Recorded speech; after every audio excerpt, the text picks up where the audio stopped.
अस्सलाम वालेकुम, मैं फातिमा वसीम और आप देख रहे हैं 89 न्यूज़ और आमिर हमारे साथ मौजूद हैं। बात करेंगे पाकिस्तान का जो पासपोर्ट है वो स्ट्रेंथन हो रहा है, वो कैसे हो रहा है, उसके पीछे क्या स्ट्रैटेजिकल मूव्स हैं, वो सब कुछ सर बताएंगे। और इसके साथ साथ एक और बात है कि जिस तरह टर्की और पाकिस्तान के दरमियान में एक एग्रीमेंट डिफेंस फोर्सेस का जो साइन हुआ था, उसके अलावा अब कौन कौन सी और कंट्रीज़ हैं जो कि मज़ीद एग्रीमेंट पाकिस्तान के साथ साइन कर रही हैं और पाकिस्तान को कितना और स्ट्रॉन्ग बना रहे हैं ये डिफेंस फोर्सेस में। तो इन सब चीज़ों के बारे में बात करेंगे सर आमिर से। सर आमिर, कैसे हैं आप? अस्सलाम वालेकुम। जी, कैसी हैं आप फातिमा? मैं ठीक हूँ। अच्छा, पाकिस्तान के पासपोर्ट की बात करते हैं पहले। तो ये बिल्कुल ही आप कह रहे कि खुडे लाइन लगाया हुआ था एक किस्म का, एकदम sorry to use the word, कि बिल्कुल ही हमें इन लोगों ने थर्ड वर्ल्ड नेशन का करके उन्होंने बिल्कुल बैक पे किया हुआ था। हमारे पासपोर्ट पे वीज़ाज़ नहीं लगते, बहुत मुश्किल से वीज़ाज़ निकलते हैं, अगर निकलते भी हैं तो चूँकि पाकिस्तानी इसको तो इन लोगों ने हाईलाइट किया, स्पेशली मुस्लिम्स को। तो अब ये स्ट्रेंथन हो रहा है हमारा पासपोर्ट, वो कैसे? देखिए फातिमा, मैं अपने प्रोग्राम में एक चीज़ बताना चाहता हूँ। वो जो आपकी जेंसीज हैं आपकी एज के, उन्हें उन रियलिटीज़ का नहीं पता। एक वक्त ऐसा था कि पाकिस्तान का पासपोर्ट दुनिया में एक बड़ा अच्छा मुकाम रखता था, पूरी दुनिया में। मुझे अच्छी तरह याद है कि यूके का भी आपको वीज़ा नहीं लेना पड़ता था, आप कॉमनवेल्थ के प्लेटफॉर्म पे वहाँ पे जा सकते थे। ओके, ठीक है। इसी तरह Malaysia, Indonesia, Singapore up to 2003 2004 वहाँ पे एंट्री थी। इसी तरह सिंगापुर में शायद 2001 तक थी, 2002 तक थी, 2002 तक थी। ठीक है। और इस तरह फिर आप हांगकांग में 2004 तक आपकी एंट्री थी। जापान, कोरिया, यहाँ पे आपकी एंट्रीज थी। और एंट्रीज थी विदाउट वीज़ास। Without visas. अब दुनिया का सबसे ज्यादा स्ट्रॉन्ग पासपोर्ट किसे कंसिडर किया गया है? वो किया गया है सिंगापुरियन पासपोर्ट को, फॉर 192 कंट्रीज। कितना छोटा सा मुल्क है, क्या स्ट्रेंथ है उसकी।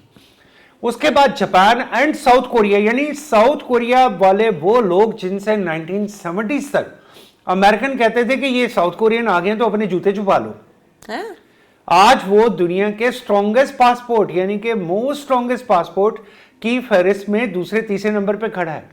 अच्छा, तो पाकिस्तान ने अपनी ये स्ट्रेंथ कैसे लूज की? हम लोगों ने क्या किया? We were very very mismanaged. हम लोगों ने बड़ी मिसमैनेजमेंट की। वो पाकिस्तानी जिन्होंने पाकिस्तान में, हम पैदा तो होते हैं लेकिन हमारी एक ही प्रायोरिटी होती है, हम ये नहीं सोचते कि हमने पाकिस्तान को ठीक करना है। हम ये कहते हैं कि हमने बाहर जाना है, वहां जाके ठीक होना है। और फिर कुछ ऐसे टीवी शोज आ जाते हैं जिसमें वो एक दिन जाके बताते हैं कि जनाब ये बंदा अमेरिका में आया था, ये 30 साल पहले आया था, 40 साल पहले आया था, ये यहाँ पे कपड़े धोता था, आज ये देखिए आज ये बिलियनर हो गया। अच्छा, वो क्या होता है कि आप पूरी की पूरी नेशन को मोटिवेशन नहीं दे रहे बल्कि डिस्ट्रैक्ट कर रहे हैं। मैं उसके हक में नहीं हूं। आप एक बंदे के बारे में बात करते हैं, भाई जापान में अगर 2 लाख पाकिस्तानी है, 3 लाख पाकिस्तानी है, उसमें से 1 या 2 या 3 लोग अगर आइकॉन बन भी गए हैं तो वो बाकी जो 3 लाख में से जो बाकी लोग हैं वो तो अभी भी उसी एक अपना हैंड टू माउथ और एक अपना ब्रेड एंड बटर के चक्कर में है। तो ये जो अप्रिसिएशन हम देते रहे अपने फॉरेन जो सेटलर्स हैं, किसी ने ये भी लिख दिया कि जी एक बंदा यूक्रेन गया जी, आज उसके यूक्रेन में बड़े बाग हैं, ये है वो है। यूक्रेन इज दैट कंट्री कि वहां पे कोई इतनी इकोनॉमिकल स्ट्रेंथ नहीं थी। चले अल्लाह ताला ने किसी एक आध बंदे को एक एच दे दिया, 2, और इसमें परसेंटेज भी नहीं है कि आप कहेंगे 2%, 3%, 5%, चंद लोग किसी भी माशरे में। लेकिन उसका जो आ रहा था वो इम्पैक्ट ये आ रहा था कि वो पाकिस्तानी, वो बिजनेसमैन, देखिए अब एज अ बिजनेसमैन अगर आपने दुबई भी जाना है तो वो कहते हैं कि आप अपनी बेगम को साथ लेके जाएं, यानी वो they are not going to trust you. तो वो दुबई जहां पे हम बड़े आराम से, एक उनका मरहबा वीजा होता था, हम वहां पे अप्लाई करते थे और बड़े आराम से चले जाते थे। आज हम कहां पे खड़े हैं? लेकिन ये जो स्ट्रेंथन हुआ है ये पासपोर्ट, अब इसके पीछे 2 रीजंस हैं। एक तो हम ये कहेंगे कि जी strategically we are very getting very strong, हमने इंडिया को फेंटी लगा दी। चले, इंडिया को फेंटी लगाना हमारा हक भी है, हमें लगानी चाहिए इनको फेंटी। तो इंडिया को क्रिकेट मैच में तो फेंटी नहीं लगाई, लेकिन बॉर्डर्स पे फेंटी लगा दी। नहीं, वहां पे भी लगाएंगे, जहां जहां मिलेंगे फेंटी लगाएंगे हम। तो चले, इसमें जो रीजन आती है वो ये आती है कि अब जो हमारी ये मैं क्रेडिट दूंगा वजीरे हमारे दाखिला को, ओके ये क्रेडिट जाता है मोहसिन नकवी साहब को। FIA ने अब वो जिस तरह पहले तरीके से होता था, अब मुझे बताइए कोई बंदा यहाँ से जा रहा है, वो टिकट लेके जा रहा है मोरितानिया की, भाई मोरितानिया में कौन सा ऑयल निकला हुआ है, तुम मोरितानिया क्या करने जा रहे हो? जाहिर है तुम लोगों ने डंकी लगानी है, तुम लोगों ने वहां से यूरोप के लिए भागना है, तुम कहीं भी जा रहे हो तो क्या मैक्सिमम लोग वहां से डंकी लगाते हैं? डंकी लगाते हैं, और देखिए। डंकी तो बहुत डेंजरस है, बहुत डेंजरस है, बहुत सारे सहरा हैं, दरिया है, एनाकोंडा समंदर भी पार है। करने पड़ते हैं, बड़ा बड़ा मुश्किल काम है। लेकिन लोग चूंकि उनको ये नहीं समझ आती कि don't need to be helpless, don't need to be in this phase के आप ये समझे कि यार हमारे hopeless, I should say rather than helpless. तो आप इस तरह मत करें।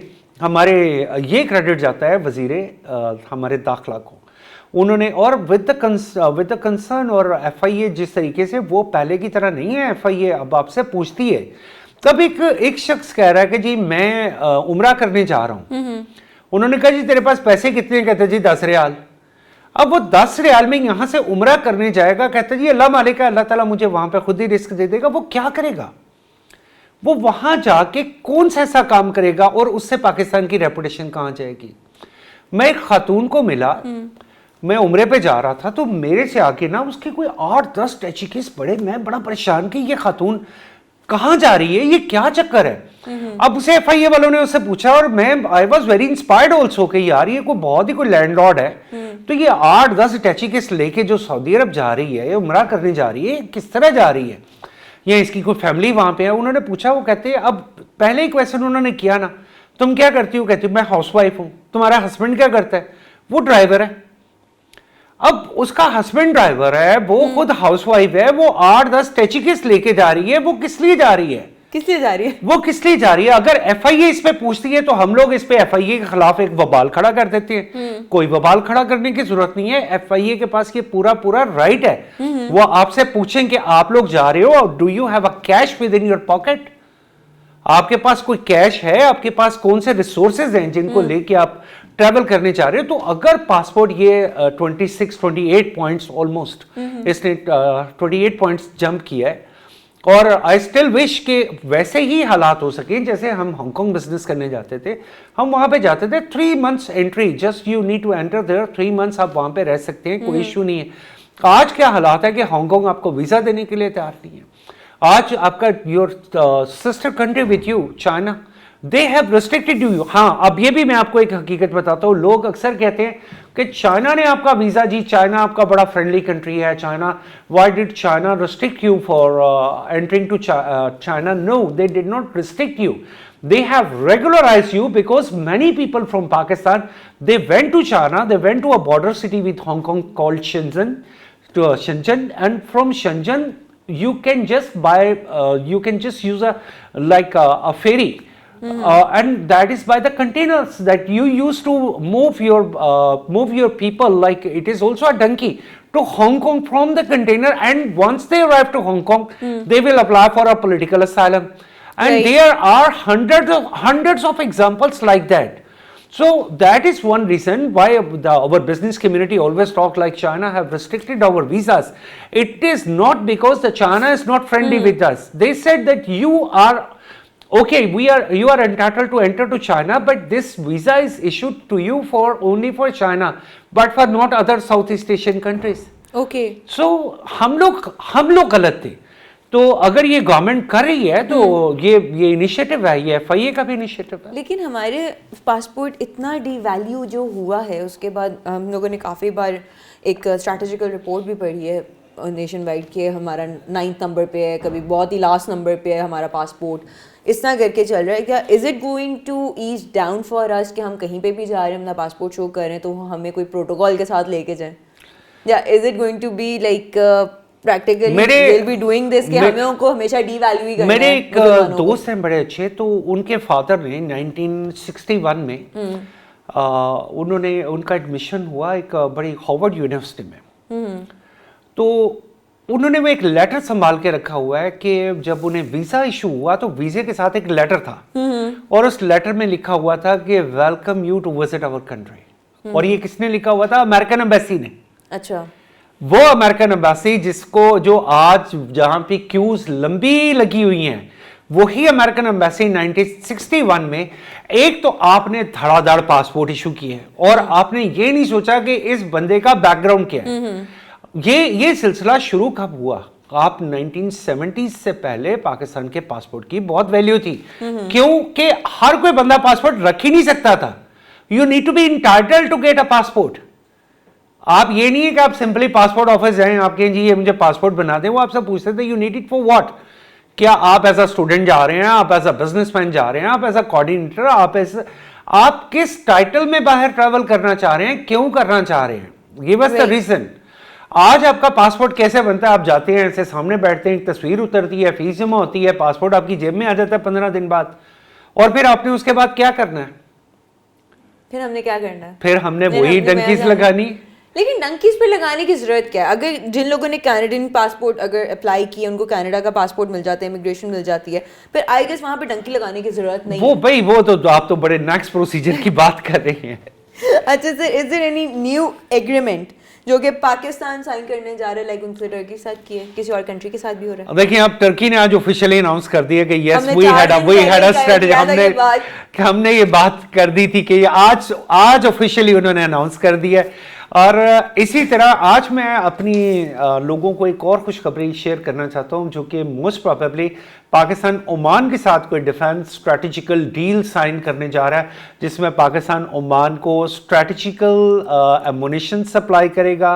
उसके साथ साथ, अच्छा ये खाली स्ट्रैटेजिकल एमुनिशन नहीं सप्लाई करते, ये उनको साथ उसकी जो होती है ना ट्रेनिंग, वो भी प्रोवाइड करते हैं। तो एज पाकिस्तान की आर्मी के पास ये है कि ये नहीं कहते कि ये एमुनिशन उठाओ ले जाओ और चले ना चले तुम्हारा, तो ये कहते हैं नहीं, हम आपको इसकी टेक्निकलिटीज भी साथ जो है ना वो सारी सिखाएंगे। तो मैं आज आपके ही प्रोग्राम में ये दोबारा कहना चाह रहा हूँ, very soon you will listen a news, और ये जैसे ही न्यूज़ आएगी ना उसके बाद आप इंडिया की चीखें सुनिएगा, क्योंकि इंडिया के 7 लाख लोग ऐसे हैं जो कि ओमान में बसते हैं, और उनमें से बहुत बड़ी तादाद वैसे बोरी फिरका की भी है, वो भी बहुत बड़ी तादाद में ओमान में रहते हैं। तो अब मैं ये आज आपको ये प्रेडिक्ट कर रहा हूँ, और ये मेरी चिड़िया चुड़ैल कौवा सब मिलके आपको ये बात बता रहे हैं कि पाकिस्तान की अगली डील ओमान के साथ होने जा रही है, that might extend up to something like $3 billion. तो ये जो रोजाना कह रहे हैं ना, ये बहुत सारे लोग तबसरा भी कर रहे हैं फातिमा कि पाकिस्तान इतना एमुनिशन लेके कहाँ आएगा। गवर्नमेंट टू गवर्नमेंट डील होती है, ये किसी दो बंदों के दरमियान डील नहीं हो रही, और इसमें हर चीज़ जो है ना वो बड़ी सेटल करके चला जाता है। तो ये जो बहुत सारे लोग जो मुजाहिदीन इस वक्त इंग्लैंड और अमेरिका में बैठ के एक ख़ास स्ट्रेटजी के तहत बातें कर रहे हैं, और उनकी बातें मोस्टली किसके लिए होती हैं ये हमें पता है सबको, कि वो किसको डीमोरलाइज करने की कोशिश कर रहे हैं कि जी पाकिस्तान की फ़ौज के पास इतनी स्ट्रेंथ ही नहीं है। ये तो 10 मई से पहले ये भी कहते थे कि पाकिस्तान की फ़ौज इंडिया के साथ लड़ नहीं सकती थी। अच्छा, फिर लड़ने के बाद फातिमा इन्होंने वो लड़ाई के बाद इन्होंने एक और प्रोपेगेंडा किया कि नहीं जी पाकिस्तान जो कह रहा है सच नहीं बोल रहा। आज वो सच पूरी दुनिया से आ रहा है। वो सच कहां से आ रहा है? टर्की से आ रहा है, इंडोनेशिया से आ रहा है, लीबिया से आ रहा है, लीबिया से आ रहा है, आप जॉर्डन के साथ आपका एग्रीमेंट हो रहा है, इराक के साथ वो सच है कि जो पहले इंडिया नहीं मानता था और कुछ बड़े मुजाहिदीन है वो नहीं मानते थे, तो आज तो ये चीजें बड़ी हया हो गई हैं। बस सर ऐसा ही, अब देखते हैं कि नेक्स्ट अपकमिंग डेज में और क्या क्या होता है। और इसी के साथ हम दोनों को इजाजत दीजिए, इंशाल्लाह जल्द हाजिर होंगे, तब तक के लिए अल्लाह हाफिज।